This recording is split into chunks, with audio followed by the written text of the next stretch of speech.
హల్లెలూయా. దేవుని యొక్క మహా ఉన్నతమైనటువంటి కృపను బట్టి గడిచినటువంటి సెషన్లకు ఒక అద్భుతమైనటువంటి విషయాలు మనం ఎన్నో పంచుకోవడానికి దేవుడి కృప అందించాడు.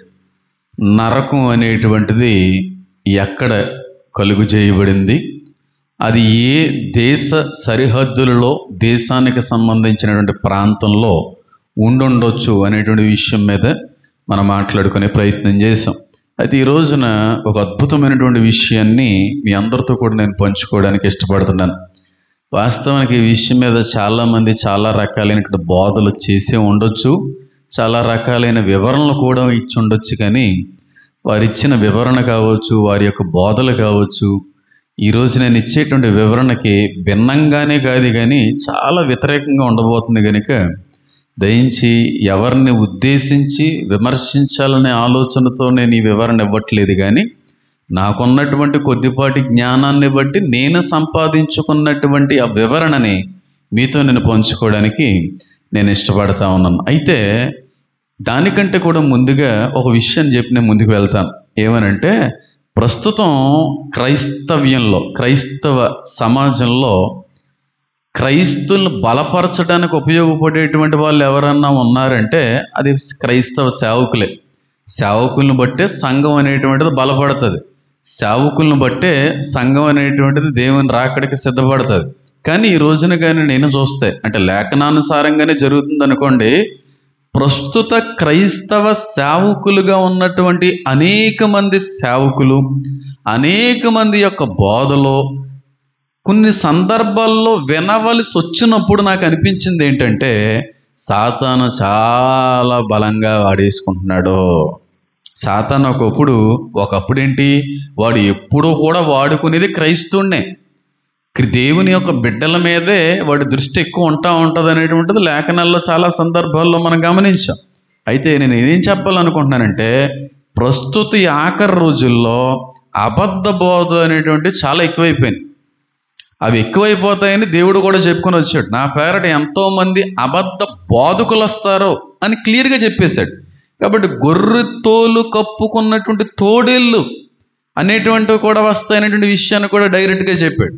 కాబట్టి ఇలాంటి కొన్ని వచనాలన్నీ మనం చూసినప్పుడు మనం అప్రమత్తం అవ్వవలసినది ఎవరిని బట్టి అంటే, బోధనలను బట్టి అప్రమత్తం అవ్వాలి. అన్యులను బట్టి, ప్రభుత్వాలను బట్టి, చట్టాలను బట్టి అప్రమత్తం కాదు. కానీ క్రైస్తవ సమాజంలో నుంచి పుట్టుకొస్తున్నటువంటి బోధనని ఖచ్చితంగా వాక్యపు వెలుగులో పరిశీలించకపోతే మనం అందరం తప్పిపోయేటువంటి పరిస్థితులు ఉన్నాయి. అన్ని అబద్ధ బోధలు క్రైస్తవ సమాజంలో తిరుగుతున్నాయి. నేను ఎప్పుడూ కూడా ఎవరిదో నేను పట్టించుకోను, నా పని ఏదో నేను చేసుకుని వెళ్ళిపోతూ ఉంటాను. కానీ కొంతమంది అన్న ఈ విధంగా మాట్లాడుతున్నారు వీళ్ళు అని చెప్పడంతో పాటుగా వాటిని కట్ చేసి పంపిస్తున్నప్పుడు నేను చాలా ఆశ్చర్యపడ్డాను, చాలా ఇబ్బంది కూడా పడ్డాను. ఇదేంటి, ఇంత గొప్ప సేవకుడు, ఇంత గొప్ప పేరుగాంచినటువంటి దేవుని దైవజనుడే ఉన్నవాళ్ళు ఈ విధంగా బోధిస్తున్నారేంటి అనే ఆలోచన కూడా నాకు రాకపోలేదు. కాబట్టి వీళ్ళందరూ సమాజంలో పేరుగాంచిన సేవకులుగా కనబడుతున్నారు. కానీ కొంతమంది బోధల్లో చాలా తప్పుడు బోధలు కనబడుతున్నాయి, వాక్య వక్రీకరణ బోధలు కనబడుతున్నాయి, వాక్య వ్యతిరేకమైనటువంటి బోధలు కనబడుతున్నాయి. వాటి వల్ల మనకు వచ్చే నష్టం ఏమీ లేదు అని అనుకోవడానికి వీల్లేదు. చాలామంది మొదటిగా రక్షించబడిన వారే వెనకటి వారిగా మారిపోయే అవకాశం ఎక్కువగా ఈ బోధలు బట్టి ఉన్నదని నేను గమనించాను. కనుక చాలామంది ఇచ్చినటువంటి ఒక వివరణని నేను తప్పుపట్టాలనే ఉద్దేశం నాకు లేదు, కానీ నేను దాని మీద నా యొక్క ఉద్దేశాన్ని బయలుపరచాలనేది నాకు ఆలోచన. అయితే నేను ఈ మధ్య కాలంలో ఎక్కువగా విన్నటువంటి 3 తప్పుడు బోధలు చాలా ఆశ్చర్యం వేసింది అది విన్నప్పుడు. అయితే నేను పాస్టర్ల యొక్క పేర్లు ప్రస్తావించను, అది నాకు ఇష్టం ఉండదు. వ్యక్తిగతంగా కూడా ఎప్పుడు ఏ పాస్టర్ గారిని దూషించను. ఆ పేర్లు ఒకవేళ నాకు తెలిసినప్పటికీ పేరు ప్రస్తావన తీసుకొని రాను. ఎందుకంటే వాక్యం సెలవిస్తూ ఉంది, సహోదరుల ఐక్యత కలిగి ఉండుట మనోహరం, అది జరగని పని. కానీ కష్టపడాలి. క్రైస్తవ సమాజం ఏకాభిప్రాయం కలిసిమెలిసి ముందుకు వెళ్ళవనేది చాలా కష్టం. ఎందుకంటే చాలా డినామినేషన్లు వచ్చేసినాయి. కనుక అలాంటి కొన్ని బోధల్లో ఒక బోధ ఏంటంటే, 666 ముద్ర అనేటువంటిది ఎప్పుడో జరిగిపోయింది. అది కొత్తగా వచ్చేటువంటిది, రాబోయేటువంటి దినాల్లో కనబడేటువంటిది కాదు. కానీ అది ఎప్పుడో క్రీస్తు శకం, క్రీస్తు కాలం తర్వాత చాలా వరకు ఇది జరిగిపోయింది. 666 ముద్ర అనేటువంటిది వస్తుందని, దాన్ని వేస్తారని, ఇలాంటి బోధలు ఏమన్నా ఎవరన్నా చేస్తే నమ్మొద్దు అనేటువంటి వాళ్ళు కూడా ఉన్నారు. ఒక మాటలో చెప్పాలంటే 666 ముద్ర ముందు ముందు రోజుల్లో నెరవేరుతుంది, జరుగుతుందని మనం నమ్ముతున్నాం. కానీ కొంతమంది సేవకుల యొక్క బోధ ఎలా ఉందంటే ఈ 666 ముద్ర ఆల్రెడీ జరిగిపోయింది, ఆల్రెడీ నెరవేరిపోయింది. కాబట్టి కొత్తగా వచ్చేది, కొత్తగా జరిగేది ఏమీ లేదని మాట్లాడుతున్నారు. ఎంతమంది నమ్ముతున్నారు జరిగిపోయిందని? బుద్ధున్న ఏ ఒక్కడో కూడా, కనీస వాక్య పరిజ్ఞానం ఉన్నటువంటి ఏ ఒక్కడో కూడా జరిగిపోయింది అని అంటే నమ్మలేం. అవునంటారా కదంటారా? కానీ జరిగిపోయింది అంటున్నారు. అలాంటి బోధలు ఉన్నాయి. పైగా వాళ్ళు ఏమంటారు తెలుసా? ఈ 666 ముద్రలో జ్ఞానము గల మనసు కావాలి అన్నాడు కదా. ఇది అంత బేగా అర్థమయ్యేది కదా అని అన్నాడు కనుక కదా. కాబట్టి అప్పుడు ఉన్నటువంటి చక్రవర్తుల్లో ఒక చక్రవర్తి నీరో అనేటువంటి చక్రవర్తి, ఆయన కోసం కూడా నేను చెప్పాను. ఆ నీరో చక్రవర్తి యొక్క న్యూమరికల్ వాల్యూ, ఆ పేరు న్యూమరికల్ వాల్యూ 666. కాబట్టి నీరో చక్రవర్తి పరిపాలనలోనే ఆ యొక్క ప్రవచనం 666 ముద్ర అయిపోయింది అంటున్నారు. కానీ వాక్యం సెలవిస్తూ ఉంది. ఈ వాక్యం ఏమైనా మాట్లాడుతుందంటే సృష్టి ఆరంభం మొదలుకొని అట్టి శ్రమ ఎప్పుడూ కనబడలేదని ఉంది. అలాంటి శ్రమ ఎప్పుడు జరిగింది? ఎప్పుడు మనిషి చూడలేదు, జరగబోతుంది. 666 ముద్ర ఆల్రెడీ జరిగిపోయింది అనేటువంటి తప్పుడు బోధలు. ఎంత అప్రమత్తంగా ఉండాలో అర్థం చేసుకోండి. దీనివల్ల వచ్చే నష్టం ఏంటంటే సిద్ధపాటు ఉండదు, శ్రమలు ఉండవు అనే ఆలోచన. ఇది మొదటి విషయం. రెండో విషయం ఏంటంటే యాంటీ క్రైస్ట్ అనేటువంటి వ్యక్తి యెరూషలేము 3వ మందిరంలోకి వచ్చి కూర్చొని నిషిద్ధమైనటువంటి వస్తువు పెట్టడం అనేది అబద్ధమో, అది కూడా జరిగిపోయింది. ఎవరు చేశారంటే రోమా చక్రవర్తులు ఆల్రెడీ చేసేసారు. అది కూడా క్రైస్తవ సమాజంలో చాలా వరకు తిరుగుతాం. ఇవన్నీ వింటున్నప్పుడు ఏ క్రైస్తవుడి కానీ ఏమనిపిస్తుంది? అబ్బే 666 ముద్ర ఏం జరగదంటండి, 3వ యెరూషలేము మందిరంతో మనకు సంబంధం లేదంటండి, ఇవన్నీ కూడా అయిపోయిన గురించి మాట్లాడుతున్నారండి అని సిద్ధపడవలసిన వారే చాలామంది ఏమైపోతూ ఉంటారు చెప్పాలి, వెనక్కి వెళ్ళిపోతూ ఉంటారు. అంత ప్రమాదకరమైనటువంటి తప్పుడు బోధలు జరుగుతున్నాయి. ఈ మధ్యకాలంలో మరీ ఎక్కువైపోయినాయి. ఈ మధ్యకాలంలో వాళ్ళు సోకాళ్ళు పెద్ద పాస్టర్లుగా కూడా పిలువబడుతున్నారు. శ్రమలన్నీ అయిపోయిన తర్వాత సంఘం ఎత్తబడద్దని మాట్లాడే వాళ్ళు కొంతమంది. ఇవన్నీ జరుగుతున్నప్పుడు, ఇవన్నీ మాట్లాడుతున్నప్పుడు ఏమనుకుంటుందంటే సంఘం ఇంకా చాలా టైం ఉంది, శ్రమలు అనేటువంటివి ఎదురు కావాలి, అన్నీ ఎదురైన తర్వాత ఆఖరులో మనం ఎత్తపడతామని అభిప్రాయం ఉందనుకో, సిద్ధపాటు ఉండదు. పైగా శ్రమలు ప్రారంభ గడియలు కూడా మనకు కనబడట్లేదు కనుక ఇంకా టైం ఉందలే అనే ఆలోచనలోకి వచ్చేస్తారు. కానీ వాక్యం సెలవిస్తుంది ఆయన దొంగవలే వస్తానని, దొరలా వస్తానని అనలేదు. దొర రాకడ వేరే ఉంది, దొంగ రాకడ వేరే ఉంది. అది కూడా తెలియకుండా ఒక్కొక్కరు ఒక్కో రకమైన రీతిలో మాట్లాడుతున్నారు. అయితే ఈ మధ్యకాలంలో నేను ప్రకటన గ్రంథం మీద కొంచెం శ్రేష్టమైనటువంటి విలువైనటువంటి సంపూర్ణమైనటువంటి వివరణ ఇస్తా ఉన్నాను. 2025 స్టార్టింగ్ నుంచి ఈ సంవత్సరం అంతా ప్రకటన గ్రంథమే. నాకు తెలిసి నేను గొప్ప చేసుకోవడానికి కాదు, ఇందుని బట్టి నేను దేవుని మహిమపరచడానికి ఈ మాట మాట్లాడుతున్నాను. సంవత్సరం అంతా కూడా ప్రకటన గ్రంథం మీద మాత్రమే విశ్లేషణ వివరణ ఇచ్చినటువంటి పరిచయలు బహుశా ప్రపంచంలో ఎక్కడ కూడా ఉండకపోవచ్చేమో, నాకు తెలియదు అంటున్నాను. ఒక సంవత్సరం అంతా దీని మీద పరిశీలన చేసాం. ప్రకటన గ్రంథంలో ఏముందండి? 22 అధ్యాయులు, దానిలో మాట్లాడుకోవడానికి ఏముంటుందండి అనే వాళ్ళు ఉన్నారు. 22 అధ్యాయులు కాదురా అయినా 24 నెలలు కూడా సరిపోవు దీని గురించి మాట్లాడమంటే. నన్ను 24 యుగాలు సరిపోవు, 24 సంవత్సరాలు సరిపోవు. అంత విలువైన సమాచారం దేవుడు కేవలం ఆఖరి దినాల కొరకు సిద్ధపరిచాడంటే మీరు నమ్ముతారు? అంత అద్భుతమైనటువంటి గ్రంథం ప్రకటన గ్రంథం. ఆ గ్రంథంలో విశ్లేషణ చేస్తున్న, వివరణ ఇస్తున్నప్పుడు ఈ మధ్య కాలంలో కొంతమంది కొన్ని రకాలైన బోధలు జరిగిస్తున్నటువంటి వీడియో క్లిప్పింగ్స్ రావడంతో పాటుగా చాలామంది మన ఫాలోవర్స్ కూడా దీని మీద నన్ను ప్రశ్నించారు. దీన్ని కూడా తప్పుగానే చిత్రీకరించి జనాల్ని మభ్యపరిచే ప్రయత్నం చేస్తున్నారు కొంతమంది. ఏ విషయం అనంటే దానియేలు గ్రంథం 9వ అధ్యాయంలో మాత్రమే కనబడేటువంటి అభిషక్తుని యొక్క నిర్మూలన, దేవాలయం యొక్క నాశనము గురించి అక్కడ రాయబడి ఉంటుంది. అదొకసారి మాట్లాడతాను. అది కూడా జరిగిపోయింది అంటున్నారు. అది కూడా నెరవేరిపోయింది. అది కొత్తగా జరిగేది ఏం కాదు, ఆల్రెడీ ఎప్పుడో జరిగిపోయింది అది అనేటువంటి ప్రసంగాలు, బోధలు కూడా ఉన్నాయి.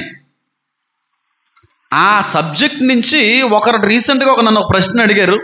దాని మీద వెంటనే వివరణ ఇచ్చాను అనుకోండి, కానీ చాలామంది దీని మీద నన్ను ప్రశ్నించడం అనేది జరిగింది కనుక దాని మీద నేను వివరణ ఇవ్వబోతా ఉన్నాను. దానియేలు గ్రంథము 9వ అధ్యాయము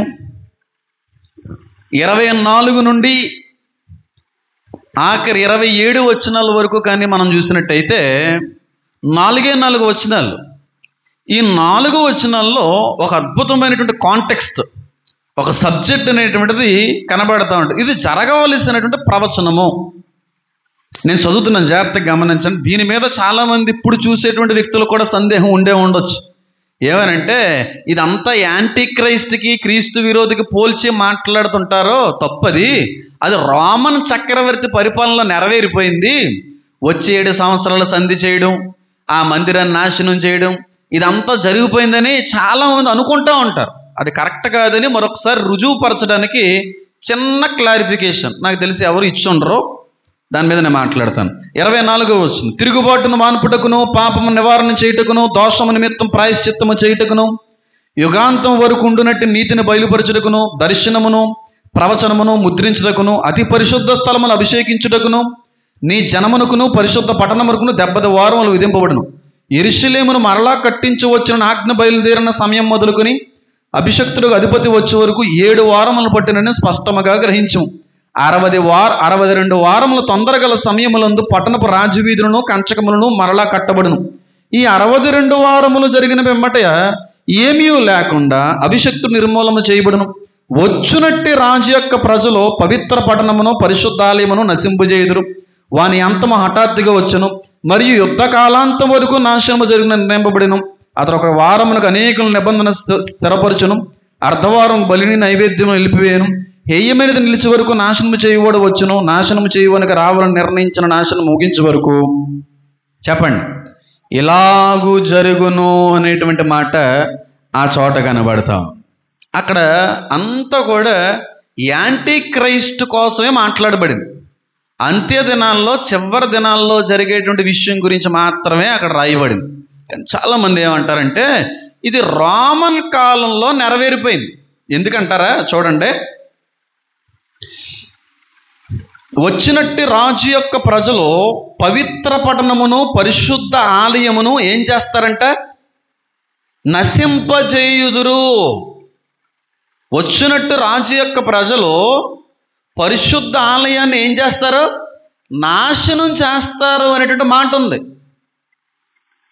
కాబట్టి ఈ వచనాన్ని పట్టుకొని ఇది అసలు ఈ కాంటెక్స్టే చివరి దినాలకు సంబంధించింది కాదు, ఈ కాంటెక్స్టే అంత్యక్రీస్తుకి సంబంధించింది కాదు, ఇది రోమన్ చక్రవర్తులకి సంబంధించినటువంటి కాలంలో నెరవేరిపోయింది. నెరవేరిపోయిన దాని గురించి నెరవేరబోతుంది అనేటువంటి విధంగా మాట్లాడడంలో ప్రమాదం ఉంది కదా అని కొంతమంది ప్రశ్నించే వాళ్ళు ఉన్నారు. కొంతమంది వాళ్ళకి నచ్చిన విధంగా వాళ్ళ వివరణ ఇచ్చుకోవడం అనేటువంటిది కూడా జరిగింది. ఇప్పుడు ఎవరి వివరణని కూడా నేను తప్పు పట్టాలి అనేటువంటి ఉద్దేశం నేను కలిగి ఉండలేదు. అంటే చాలా మందిలో కొంతమంది ఏమంటారంటే ఇది జరిగిపోయింది, నెరవేరిపోయింది అంటారు. కానీ నేనేమంటానంటే జరగలేదు, నెరవేరవలసి ఉన్నది, నెరవేరాలి, ఇంకా టైం ఉంది అని నేను ఉంటాను. కాబట్టి ఎవరైనా నెరవేరిపోయిందనేటువంటి బోధ ఎవరైనా చేస్తే వారి యొక్క వివరణ నాకు నచ్చలేదు అంటున్నాను అంతే. ఇప్పుడు నాకు నచ్చకపోతే వాళ్ళకి వచ్చే నష్టం ఏమి లేదు, నచ్చితే వాళ్ళకి వచ్చే లాభం ఏమి లేదు. కాబట్టి అది నాకు అంగీకారంగా అనిపించలేదు, దాన్ని ఒప్పుకోవడానికి మనసు అంగీకరించలేదు. ఎందుకనేటువంటి విషయాన్ని నేను చెప్పే ప్రయత్నం చేస్తాను. కానీ మీరు దీని మీద చాలామందికి ఈ ప్రశ్నలు ఉన్నాయి కనుక నేను వివరణ ఇవ్వకపోతే వాళ్ళని ఇంకా హైలైట్ చేసిన వాళ్ళు అవుతారు. అబద్ధానికి ఏమంటారు, సింహాసనాన్ని అలంకరించిన వాళ్ళు అవుతారు. వద్దొద్దు. అబద్ధ బోధని నమ్మి ఇతరులని అబద్ధ బోధల్లో ముంచే వ్యక్తుల పట్ల మనం చాలా జాగ్రత్తగా ఉండాలి. నా వాక్యమైనా నా వివరణైనా గుడ్డిగా మీరు నమ్మడానికి వీల్లేదు. ఎలా చదవాలంటున్న వాక్యాన్ని? వాక్యపు వెలుగులో దాన్ని పరిశీలించండి. ట్యూబ్ లైట్ కింద ఎలాగైతే మనం చదువుకుంటామో పుస్తకాల్ని, వాక్యపు వెలుగులో కొన్ని విషయాలు మనం చదవాలి. పరిశుద్ధాత్మ దేవుని యొక్క సహాయంతో, సహకారంతో, లేకపోతే జరగని పని. అయితే రీసెంట్గా ఒక బ్రదర్, మంచి జ్ఞానవంతుడే, చిన్న అబ్బాయే, మన ఫాలోవరే. ఆల్రెడీ ఆ బ్రదర్ యొక్క నెంబర్ కూడా మన ఫోన్స్లో సేవ్ అయ్యే ఉంటుంది. ఆ బ్రదర్ నాకు ఒక మెసేజ్ చేశారు. ఆ టైంకి చేతిలో ఫోన్ ఉంటే ఖచ్చితంగా రిప్లై ఇస్తాను. ఫోన్ లేకపోతే ఇప్పుడు ఎక్కడికి వెళ్ళిపోయిందో మెసేజ్ నాకు తెలియదు. ఎందుకంటే కొన్ని వేల మెసేజ్లు, అన్రీడ్ మెసేజ్లు చాలా ఉంటాయి. చదవలేని, ఓపెన్ చేయలేని కూడా ఉన్నాయి. కాబట్టి వీలుని బట్టి కొంతమంది నేను రిప్లై ఇస్తూ ఉంటాను. ఆ బ్రదర్ ఏమంటాడంటే, అన్న మీరు ఈ 9వ అధ్యాయం 27వ వచనంలో ఉన్న విషయాన్ని ప్రవచనం అని, అంత్యదినాల్లో జరగవలసిందని ఇలా మాట్లాడుకుంటూ వస్తూ ఉన్నారు కదా, కానీ అది ఆల్రెడీ జరిగిపోయిందన్నా అని రిపీటెడ్గా మెసేజెస్ చేశారు. వాళ్ళు రిపీటెడ్గా మెసేజ్లు వస్తున్నాయి కదా అని ఓపెన్ చేశాను. ఓపెన్ చేస్తే వాళ్ళు మాట్లాడుతున్నటువంటి మాట అంటే, ఆ వ్యక్తిని ఏదో నేను తప్పు పట్టాలని కాదు, కానీ ఆ వ్యక్తి అటు అభిప్రాయంలో ఉండిపోయాడు. దానికి కారణం ఎవరు? ఆ వ్యక్తి కాదు, అలాంటి బోధలు బోధించినటువంటి వ్యక్తులు బోధలు వినడం. ఆ విధంగా ఆ వ్యక్తి ఆ అభిప్రాయంలోకి రావడానికి ఏదో బోధ ఉపయోగపడింది. ఎవరో ప్రసంగాన్ని విన్నాడో అదే కరెక్ట్ అని అనుకున్నాడు. అలాగే అందుకే అంటున్నాను, ప్రతి బోధని నమ్మకండి, ప్రతి బోధని పరిశీలించండి. చాలా తప్పుదారి పడేస్తాం. కాబట్టి ఆ అభిప్రాయంలో ఉండిపోయాడు. కాబట్టి అదే నిజం అనుకున్నటువంటి ఆలోచనలో వెళ్తున్నాడు కనుక ఆ బిడ్డ యొక్క సందేహాన్ని నివృత్తి చేసుకునే ప్రయత్నం చేశాడు. అది కరెక్ట్ కాదమ్మా అని అన్నాను నేను. అంటే కొంతమంది ఇలా ప్రశ్నలు వేస్తూ ఉంటారు, కానీ ఈ తమ్ముడు మాత్రం వేసిన ప్రశ్న నన్ను ఏదో అవమానించడానికో, నాకంటే గొప్ప జ్ఞానవంతుడని చెప్పి ప్రదర్శించుకోవడానికో ఆ వ్యక్తి నన్ను ప్రశ్నించలేదు. కానీ ఆ వ్యక్తి ఆలోచన ఎలా ఉంది, అంతవరకు కరెక్ట్ అని ప్రశ్నించాడు. కొంతమంది ఉంటారు, ఎలా ఉంటారో తెలుసా, కేవలం నన్ను తప్పు పట్టాలని ఆలోచనతోనే ప్రశ్నించే వ్యక్తులు కొంతమంది ఉంటారు. కొంతమంది రెండో గ్రూప్ ఎలా ఉంటుందంటే, వాళ్ళు నమ్మినది వాళ్ళ అభిప్రాయమే కరెక్టో అని అనుకుంటూ, నిజాన్ని తెలుసుకున్నప్పటికీ, సత్యాన్ని ఎరిగినప్పటికీ వాళ్ళ అభిప్రాయంలో నుంచి విడిచి బయటకు రావడానికి ఇష్టపడరు. నేను చెప్పిందే కరెక్ట్, ఎంత వాళ్ళకి చెప్పే ప్రయత్నం చేసినా కాదు అనే గుంపులు ఉంటారు. వాళ్ళు వాదిస్తూ ఉంటారు. ఇలాంటి వాళ్ళు కూడా నాకు ఎదురవుతూ ఉంటారు. మూడో వ్యక్తులు ఎలా ఉంటారంటే, కొంతమంది పాస్టర్ల ద్వారాగా ప్రశ్నిస్తూ ఉంటారు. పాస్టర్లు వెనకాల నడిపిస్తూ ఉంటారు. అన్నంటే ఇలాగ అంటే డైరెక్ట్గా పాస్టర్లు రారు ఫీల్డ్లోకి, వెనకాల వీళ్ళు ఫాలోవర్స్ అడుగు ఇలా ఇది కరెక్ట్ కదా ఏం చెప్తాడు అన్నట్టుగా పాస్టర్ల వెనకాల నుండి కొంతమందిని వాడుకున్నటువంటి అనుభవాలు కూడా నా జీవితంలో కనబడ్డాయి. ఎందుకని అంటారా, రాధా మనోహర్ దాస్ గారికి ఫస్ట్ 2 ఆంధ్ర తెలుగు రాష్ట్రాల్లో ఫస్ట్ కౌంటర్ ఇచ్చింది మనమే. ఆ ప్రశ్నలకు అన్ని సమాధానం హ్యూజ్ వైరల్ అయిపోయింది. అప్పుడు ఎన్ని ఫోన్లు వచ్చేసినాయి నాకు, ఎన్ని ఫోన్లు అంటే అన్ని ఫోన్లు. అన్న సూపర్ అన్న, అదన్న ఇదన్ని అన్న వాళ్ళు ఉన్నారు. కొంతమంది ఆ మతంలో ఉన్న వాళ్ళు నచ్చక ప్రశ్నించే వాళ్ళు ఉన్నారు.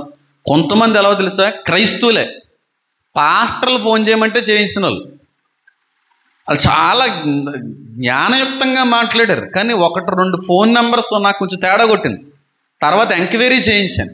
ఎంక్వైరీ చేయడం మనకు పెద్ద విషయమా? అవసరం లేదు, నెంబర్ పెట్టి నాకు ఇది కావాలంటే పెద్ద విషయం కదా.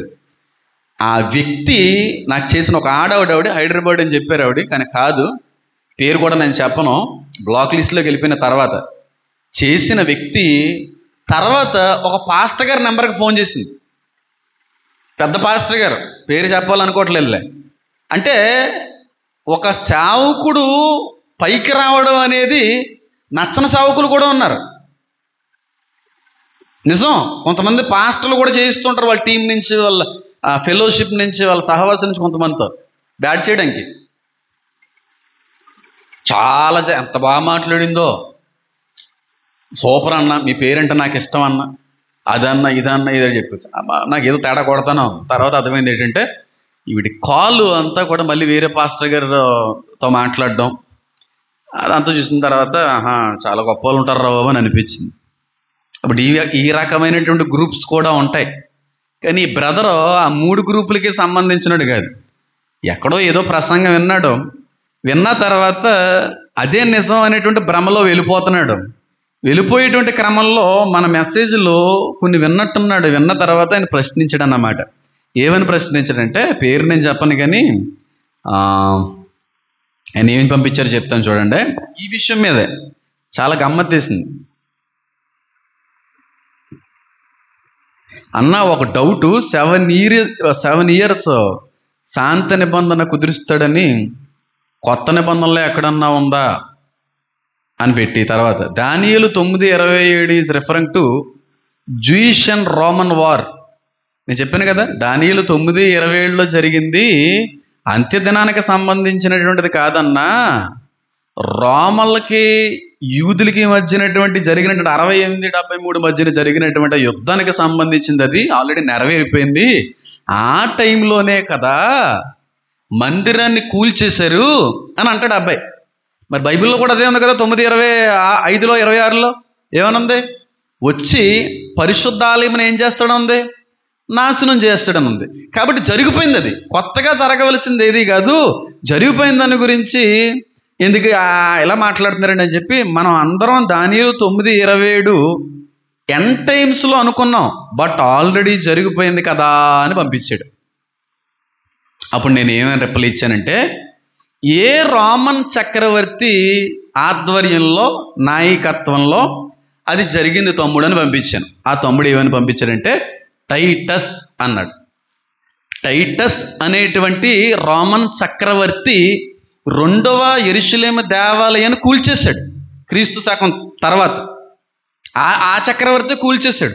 అది నెరవేరిపోయింది అంటారు. ఇది చాలా మంది తప్పుపడతా ఉంటారు, చాలా మంది అది నిజం అనుకుంటా ఉంటారు. టైటస్ అని పంపించారు.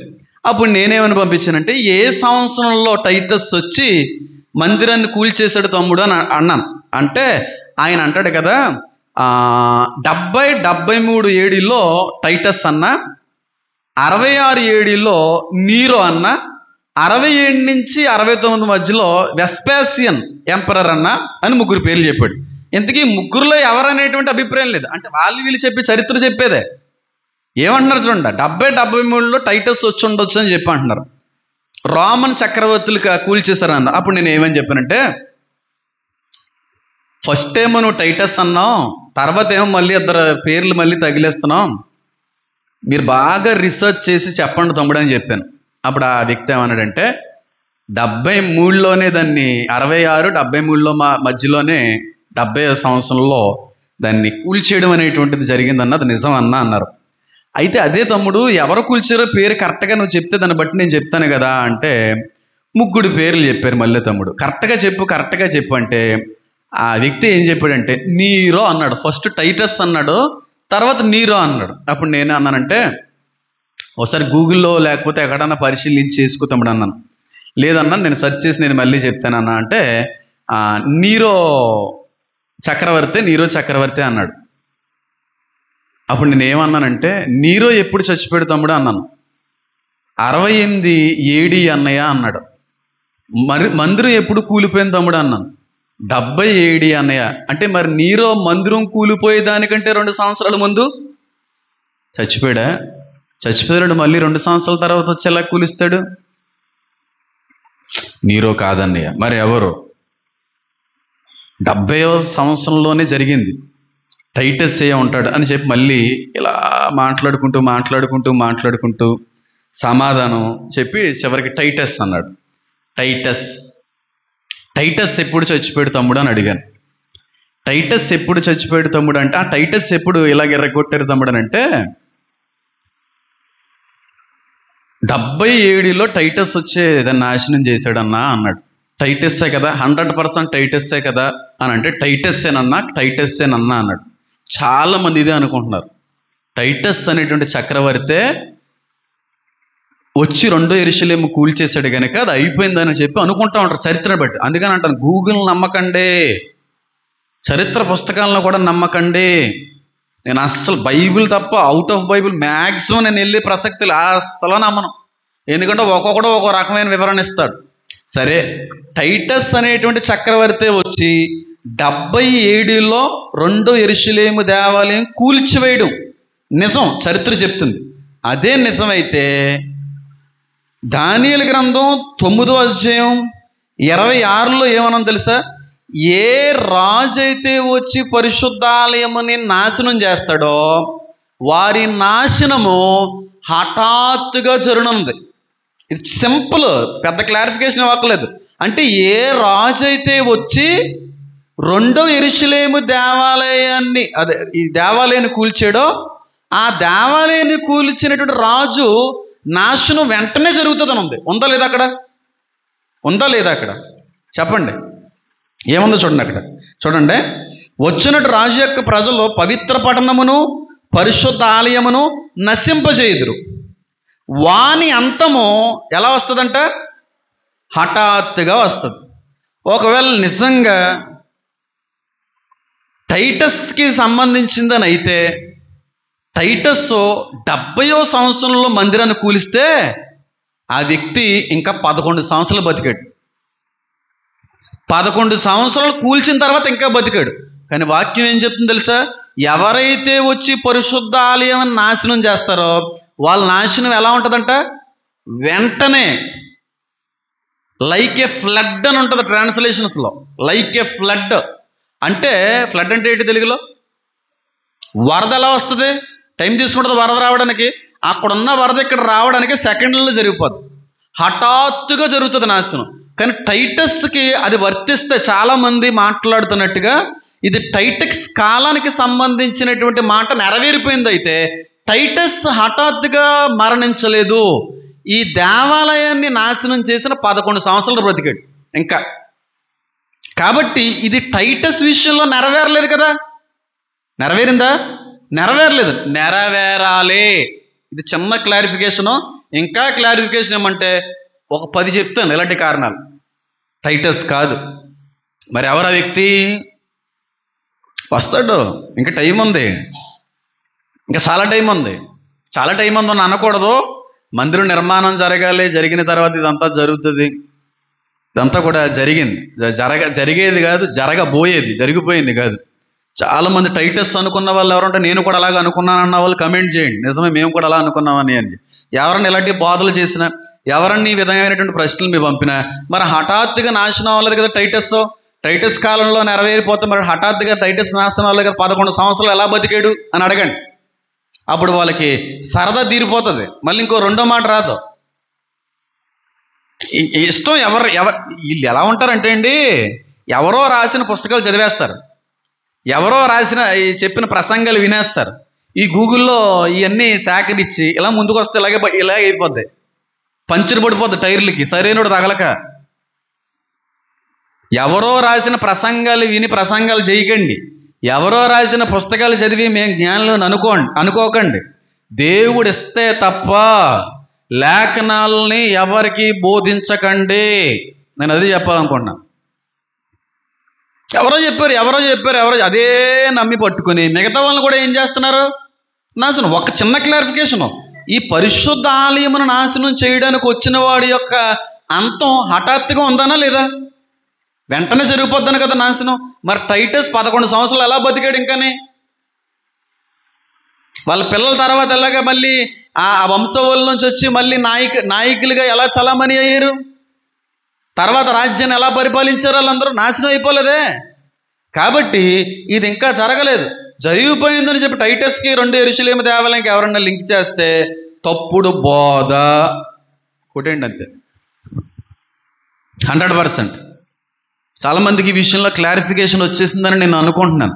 ఇంకా క్లారిఫికేషన్ కావాలంటే నేను మళ్ళీ ఇస్తాను. ఎప్పుడన్నా కమెంట్ చేయండి, వాట్సాప్ చేయండి. దీని మీద ఇంకా నేను మంచి వివరణ ఇచ్చే ప్రయత్నం చేస్తాను. నా ప్రసంగం గొప్పదా, బైబిల్ చెప్పేది గొప్పదా? చెప్పాలి. బైబిల్ చెప్పేదే సత్యం, బైబిల్ గొప్పదే. పాస్టర్లు గొప్పవాళ్ళ, పరిశుద్ధాత్ముడు గొప్పోడా? కాబట్టి నా మాట నమ్మొద్దు, పాస్టర్ల మాట నమ్మొద్దు. బైబిల్ ఏం చెప్తుందో నమ్మండి. బైబిల్ చెప్తుంది హఠాత్తుగా వారు నాశనమగుదురు, అదే చెప్తుంది. పెద్ద ఫైట్ జరుగుతుంది. నేను చాలా ప్రసంగాల్లో చెప్పాను. అభిషక్తుడు నిర్మూలం అయిన తర్వాత ఒకవేళ ఆ వ్యక్తి ట్రంప్ అయి ఉంటే ఆ సమయానికి ర్యాప్చర్ జరిగిన ఆ వ్యక్తి చచ్చిపోయినా వెంటనే ఎనిమీస్ అందరూ వచ్చి ఇజ్రాయెల్ మీద దాడి చేయడం జరుగుతుంది. ఇజ్రాయెల్ మళ్ళీ రిటాలియేషన్ చేస్తుంది, వెంటనే ఎదురుదాడి చేస్తుంది, చాలా వేల మంది కోట్ల మంది చచ్చిపోతారు. అప్పుడు వస్తాడు అసలు సిసలైనడు, వచ్చినట్టు రాజు వాడు వస్తాడు, వచ్చి కాంప్రమైజ్ చేస్తాడు. ఇదంతా కూడా నేను చెప్పుకోవచ్చు చాలా ప్రసంగంలో. దాన్ని మీరు వినకపోతే ఇలాంటి ప్రశ్నలు పుట్టుకొస్తాయి. దీని మీద చాలా సంపూర్ణమైన వివరణ ఇచ్చేసాను. కొన్ని వందల ప్రసంగాలు ఉన్నాయి ప్రకటన గ్రంథం మీద, చూడండి ఒకసారి. రాజు వేరు, అభిషక్తుడు వేరు. అభిషక్తుడు నేను బహుశా ట్రంప్ అయి ఉండొచ్చు, లేదంటే ఆ సమయంలో దేవుడి చేతులు బలంగా వాడబడేటువంటి వ్యక్తి. ఆ వ్యక్తి మూలంగా యెరూషలేము 3వ దేవాలయం కట్టడానికి పూర్తి మద్దతు, సహకారము, ప్రోత్సాహము వీలు కలుగుతుంది. ఆ వ్యక్తి ఉన్నంతసేపు ఎవరు ఏం చేయలేరు. ఆ వ్యక్తి ఒకవేళ సంఘంలో ఎత్తబడినా, ఆ వ్యక్తి చచ్చిపోయినా వస్తారు రాజు యొక్క ప్రజలు. యాంటీక్రైస్ట్ యొక్క సామ్రాజ్యం వచ్చి దాడి చేస్తుంది. ఇదంతా నెరవేరవలసిందని చెప్పి గొంతు పోయేంతగా అరిసినా, ఇంకా తప్పుడు బోధల మీద కానీ మీ జీవితాలకు ముందు కొనసాగిస్తే చాలా నష్టపోతారు తమ్ముడు. ఎందుకని అంటారా, పరిశుద్ధాత్మ నలుగుతూ ఉంటుంది. అసత్యాన్ని నమ్ముతున్నారు మీరు, సత్యంలోకి రావట్లేదు. ఏదో రోజున మీరు నష్టపోతారు. కాబట్టి సత్యాన్ని గమనించండి, అసత్యంలో నుంచి బయటికి రండి అని అంటాను నేను. ఇది మొట్టమొదటి విషయం. ఇది నెరవేరింది కాదు, నెరవేరవలసింది. అవునంటారా కదంటారా? నాకు ఏ పాస్టర్ల మీద ఏ విధమైన విభేదాల్లో, ఏ విధమైన బాధల గీతలు ఏముండవు. నాకెందుకు ఉంటుంది? మొన్న కూడా ఒక పాస్టర్ గారు ఎవరో వెళ్ళి ఇంటర్వ్యూలో చెప్పారంట, హేమన్కి నేను ఫోన్ చేస్తే సారీ చెప్పాడు హేమన్ అని. నీ బొంద అంటాను. నేనే ఫోన్ చేశాను నీకు, ఏంటి నా గురించి మాట్లాడుతున్నావు? నేను పేరు ఏమన్నా ప్రస్తావించానా? నీ పేరు నేను ప్రస్తావించలేదు కదా, మరి నా పేరు ఎత్తి ఎలా మాట్లాడుతున్నావు బ్రదర్? అది కరెక్ట్ కాదు కదా అని నేనే ఫోన్ చేశాను. అది పద్ధతి కాదు. ఒక సేవకుడి ఉండి ఏదైనా ఉంటే మనం తెలుసుకోవాలి. నిన్నేం అనలేనప్పుడు నిన్నేదో అన్నట్టుగా నా పేరు ప్రస్తావించి మాట్లాడవలసిన పని నేను ఫోన్ చేశాను. ఒకవేళ ఆ విషయంలో మీరైనా బాధపడితే సారీ అంటే ఆ వ్యక్తి నాకు సారీ చెప్పారు, అయిపోయింది. ఎందుకంటే వాక్యం నేను నెరవేర్చాను. అక్కడ మీ సహోదరుల మధ్యన ఏదన్నా ఇబ్బంది, విభేదం ఉంటే ముందు వెళ్ళి మీ సహోదరులతో ఏం చేయండి, సమాధాన పడండి. అప్పుడు నా దగ్గరికి రండి. ఏదన్నా పాస్టర్లకి ఏదన్నా ఉందనుకోండి, పాస్టర్లకి మధ్యన ప్రసంగాల మధ్యన ఏదన్నా విభేదాలు ఉన్నాయనుకోండి, వాళ్ళ వివరణకి మన వివరణకి ఏదైనా తేడా కొట్టింది అనుకోండి, బహిరంగంగా వీడియో చేసి అటు తప్పుడు అది కాదు, వెళ్ళి ఫోన్ చేసి మాట్లాడడం, కలిసి మాట్లాడితే అక్కడితో అయిపోవాలి. నేను ఆ పద్ధతిలో వెళ్ళే వ్యక్తిని. నేను ఏదో మాట్లాడాను, వ్యక్తిని ఉద్దేశించి మాట్లాడలేదు, కానీ నా పేరు ఉద్దేశించి వెంటనే ఫోన్ చేశాను. అది కరెక్ట్ కాదు కదా, ఆలోచించండి. అది పద్ధతి కూడా కాదు. నేను సీరియస్ అవ్వట్లేదు, వదిలేయండి అంటే సరే వదిలేస్తానని చెప్పి ఆయన సారీ చెప్పి నేను అయిపోయింది. కానీ ఈయన ఇల్లు అక్కడ చెప్పాడు. ఏదన్నా ఉంటే పాస్టర్ తేల్చుకోవాలి తప్ప పబ్లిక్లోకి వచ్చి అన్నుల మధ్యన క్రైస్తవ్యాన్ని తప్పుపట్టేటువంటి దూషించే పరిస్థితి తీసుకొని రాకూడదు. కాబట్టి క్లారిఫికేషన్ ఇచ్చేసాను. ఏంటి 9:27 నెరవేరలేదు, నెరవేరాలి. ఆడు 7 వారమునకి నిబంధన కుదురుస్తాడు అంటే 7 సంవత్సరాలు కరెక్టే. ఆ 7 సంవత్సరాలే శ్రమల కాలం. అబద్ధం. ఇది కూడా చెప్పాను కదా నేను. వాడు నిబంధన కుదిర్చిన 7 సంవత్సరాల్లోనే శ్రమలు అయిపోతాయి అనేది పెద్ద అబద్ధం. వాడు 7 సంవత్సరాల నిబంధన కుదిర్చిన మధ్య నుంచి శ్రమలు మొదలవుతాయి. అది నేను వీడియో చేశాను. ఆ మధ్య కాలంలో డీల్ని బ్రేక్ చేస్తాడు. ఎలాగా చెప్పాలి? బలిని, నైవేద్యాన్ని ఆపేస్తాడు. అక్కడి నుంచి శ్రమలు, అక్కడి నుంచి నిషిద్ధమైనటువంటి వస్తువు పెట్టేట వరకు ఒక కాలం, అక్కడి నుంచి 1335 రోజులు. అంటే ఇంచుమించుగా వాడు 7 సంవత్సరాలు శాంతి ఒప్పందాన్ని ప్రారంభించిన దగ్గర నుంచి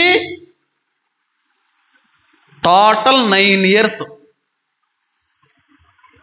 ఆడి నిబంధన నుంచి. కానీ శ్రమలు మాత్రం 1335 రోజులే. ఇది ఎవడో చెప్పు ఉండవు. దాని మీద ఫుల్ క్లారిఫికేషన్ ఇచ్చాను. ఆడు పెట్టిన 7 సంవత్సరాలే శ్రమలను ఎంతమంది బోధలు చేయలేదు.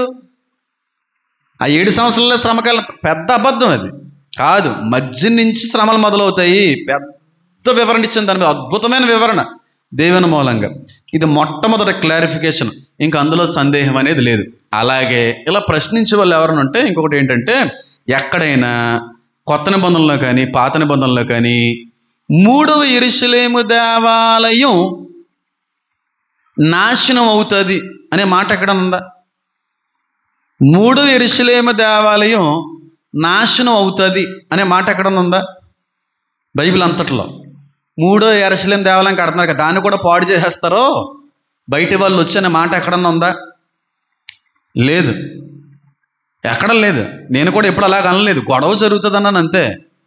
ప్రకటన గ్రంథం 11వ అధ్యాయం కన్నా చూస్తే అన్యులకు ఇవ్వబడింది 42 వారాలు, కానీ దాన్ని ఏమి నాశనం చేయలేదు. యాంటీ క్రైస్ట్ వచ్చి ఆ మందిరంలోనే కదా పరిపాలన చేసి మకాం అంతా మార్చేసుకుంటాడు అక్కడికే. ఆ మకాం అంతా మార్చుకునేది అక్కడికే. అక్కడ నాశనం అయ్యే దగ్గర కొన్ని ట్రాన్స్లేషన్లో చూస్తే తప్పుడు డీల్, తప్పుడు ఒప్పందం అనేటువంటి అర్థం కూడా వస్తూ ఉంది. కాబట్టి అంత ఈజీగా ఎవరిని నమ్మేటువంటి కాలంలో మనం లేము. ఇది జరగవలసింది జరుగుతుంది.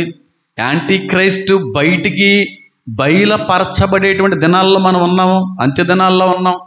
ట్రంప్ గారి యొక్క నాయకత్వంలోనే అది జరిగే అవకాశం చాలా ఎక్కువగా ఉందని కూడా నేను చెప్తా ఉన్నాను. ఖచ్చితంగా 3 యెరూషలేము దేవాలయం అనేది కట్టబడుతుంది. నేను జర్నీలో ఉంటే ఎవరో ఒక తమ్ముడు ఫోన్ చేసి మెసేజ్ చేశారు, యూదులు 3 యెరూషలేము దేవాలయం కట్టుకోవడానికి ఫైనాన్షియల్ మినిస్టరు నిధులు కూడా విడుదల చేస్తారనేటువంటి విషయం బయటకు వచ్చిందన్న, ఒకసారి చూడండి అన్న, వీడియో చేయండి అన్న అని ఏదో పంపించారు. అంటే అర్థం చేసుకోండి, 3 యెరూషలేము దేవాలయం వస్తుందంటే నిషిద్ధమైనటువంటి వస్తువు పెట్టేటువంటి వాడు కూడా పుట్టాడు, పెరిగాడు, వస్తాడు. ఆల్రెడీ పుట్టాడు, ఆల్రెడీ మన మధ్యన ఉన్నాడు. మన అందరికీ తెలిసినటువంటి సుపరిచితమైనటువంటి వ్యక్తి. ఆ వ్యక్తి తెలియని వ్యక్తిని ప్రపంచం నమ్మదు. బాగా తెలిసి మంచి పేరుగాంచిన వ్యక్తి అయితేనే ప్రపంచం అంతా కూడా ఏకగ్రీవంగా ఆ వ్యక్తిని ఎన్నుకుంటుంది. కాబట్టి ఈ వ్యక్తి ఎన్నుకోబడతాడో ఎరిగినటువంటి వ్యక్తి. ఆల్రెడీ పుట్టాడు, పెరిగాడు, ఆఖరి దినాల్లో ఉన్న చివరి వయసు కూడా పెరిగిపోతుంది వాడికి, వస్తాడు బయటికి.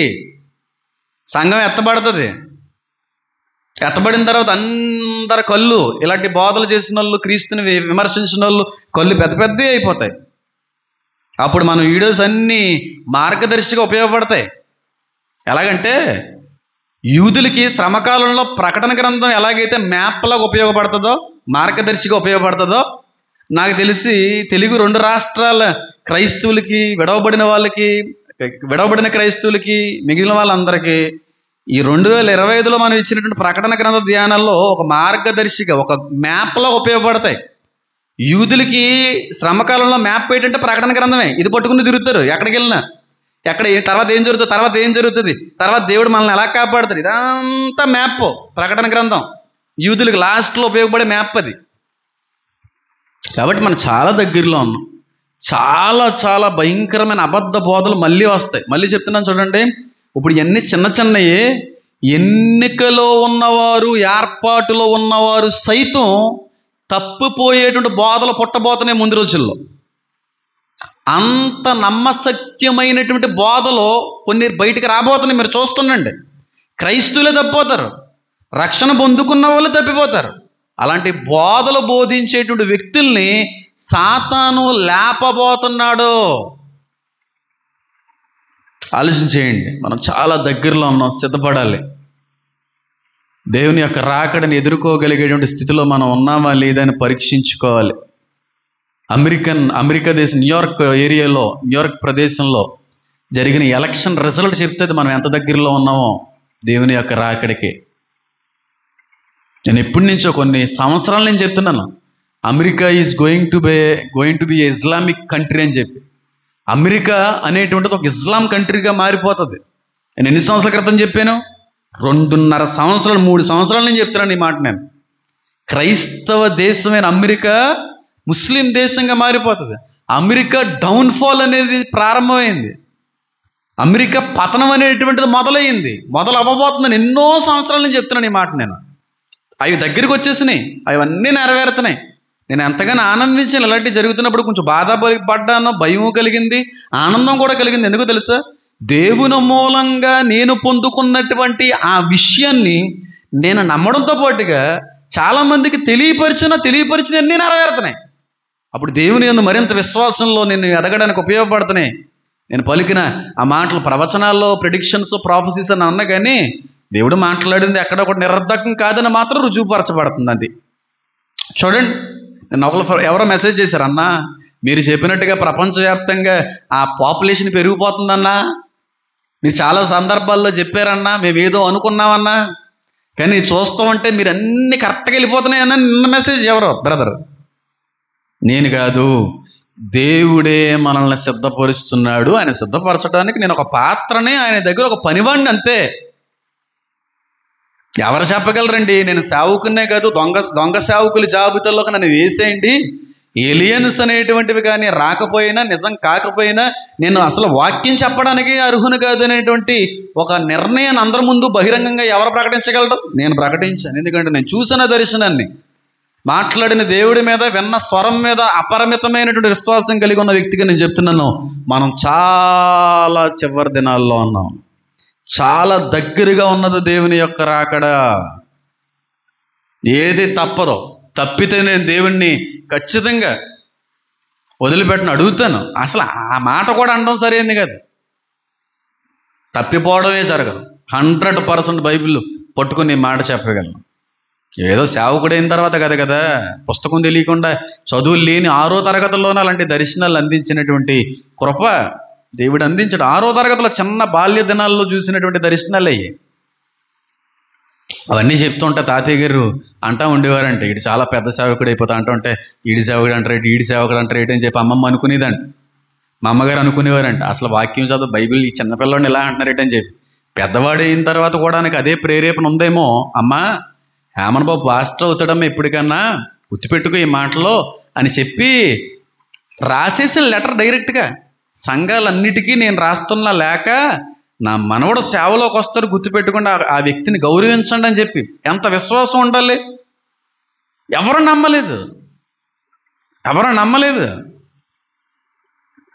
దేవుని ఏర్పాటు అంతే, మన గొప్పతనం ఏమీ లేదు అందులో.